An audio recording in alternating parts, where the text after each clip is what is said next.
theatre, you're kind of there for a couple of hours. In a movie, you're there for a couple of hours and you actually have to go through it, as opposed to do something in like 140 characters in 10 seconds and it's done. And there isn't actually a kind of discussion. I think now is all about having direct conversations.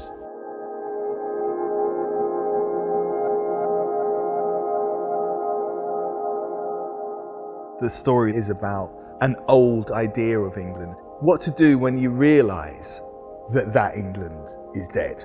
How do you cope with the knowledge that part of England that is dead is actually in your DNA? While we're all fighting and scraping over, what it means to be English or British, let's see things a different way.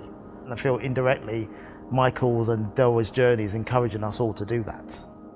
We get things right and we get things wrong, and then we mess up again, and then we try and get it right, and then we try and learn, and then we don't, and then we do a bit, and then we don't a bit more. And I really recognise that in these two characters. For them, it's still a work in progress. I think this film, it helps to give them closure. Made me understand you. I overstand. How England has fucked you hard for a long time.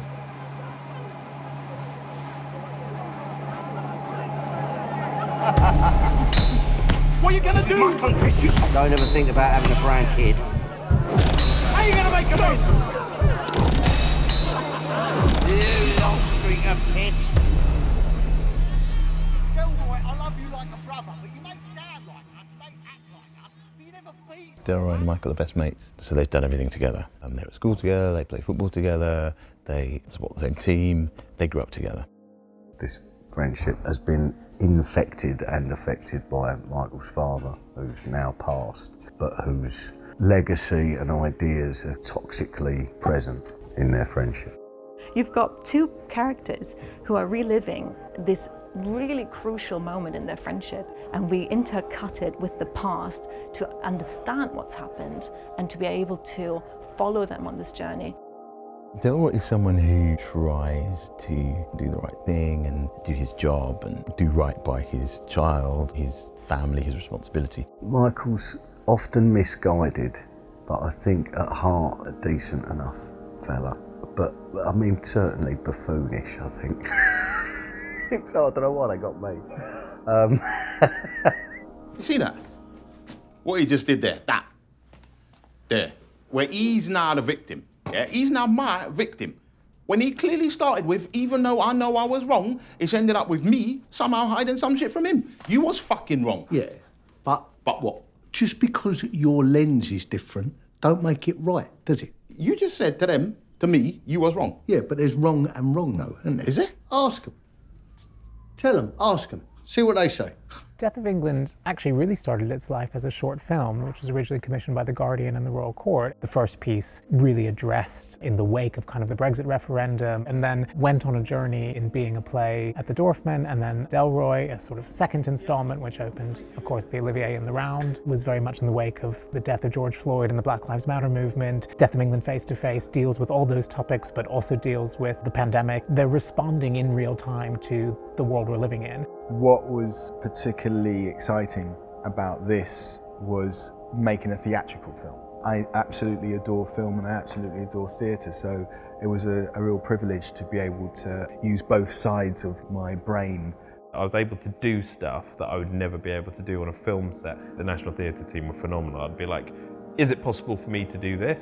And they were like, give me a day or so, and literally it would be there. We had the 2 weeks of rehearsals and then 3 weeks of shooting. It was such a complex shoot. It was vital to be part of the rehearsals. This film has changed me forever because I've never been in a situation where basically the director opened it up to the floor. We'd go through the script, but literally page by page, and we'd talk about how we wanted to shoot it. In the 2 weeks of rehearsals, we really went from scene to scene and we spoke about where are we, what is actually the intention here. And it was all about keeping this timeline intact. We created this world that had this hyper-realistic core, so I wanted to create this super realistic, layered set.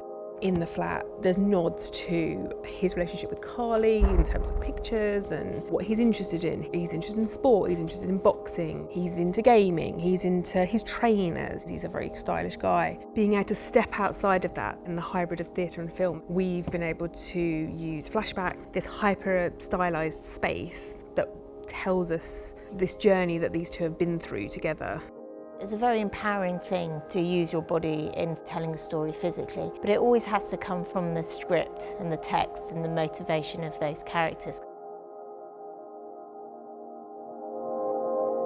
I've not done any fourth wall stuff before. I think the strangest part of it was in the rehearsals I would be the camera because it was so important their eye lines. I would map out where we were going to be because so much of the film is to the lens. Engaging with it and playing off it almost like it's another actor or it's a participant in the scene. It's thrilling actually. It's exciting because it feels transgressive. It's actually in their imagination. It's not the filmmakers or writers' vision of it, it's the character's vision of it. So we're always trying to get inside their head. You're constantly having to reevaluate your opinion of them because it just gets undermined by the fact that, oh no, now he's talking for a black person.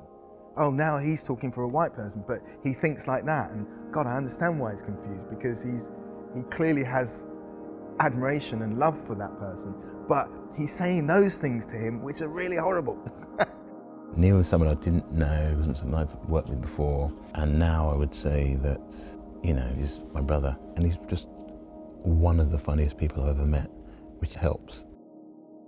I could get emotional talking about what it's been like working with Giles, because I honestly feel like I've got to play drums for Hendrix or something.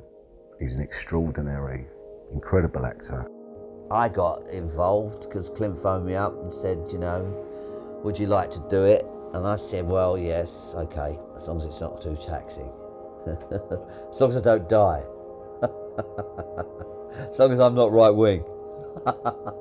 They were so completely supportive of the piece and what we're trying to do. They gave it everything they had, as people will see. They really did, yeah. I'm chuffed she ain't a black boy like me. That she didn't come out black.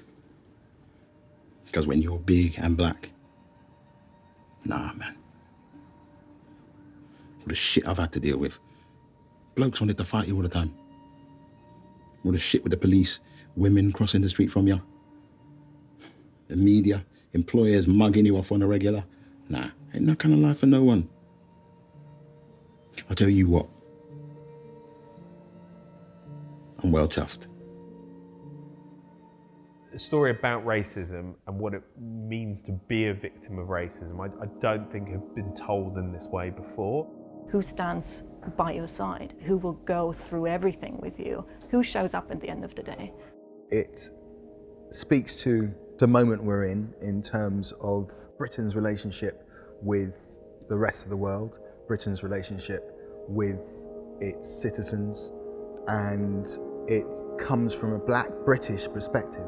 It harnesses both the white working class angle and the black working class angle. The stuff that Giles talks about is so much of the stuff that I've experienced and also what I worry that my kids will experience. And so if it just changes a few people's minds, we've done our jobs.